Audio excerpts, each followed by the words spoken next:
Hey guys, it's Alicia with WTI. Don't you love it when you found the perfect pen? Well, I want to show you these pens from Zebra because they might be your next favorite. This is the F-402 ballpoint pen. This is a fine point. It is 0.7 millimeters. And these pens are awesome. So this one comes in a 2-pack.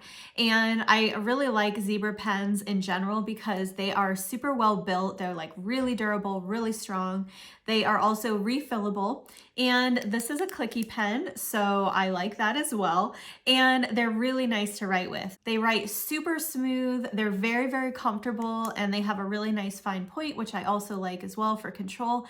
Something nice on this one is this rubber part down here. It gives you such a nice grip on the pen and it's a little bit squishy, so it's really comfortable. So if you do a lot of writing, then this is a really, really nice option because it is comfortable and it really helps to prevent fatigue, and overall is just a really nice writing experience.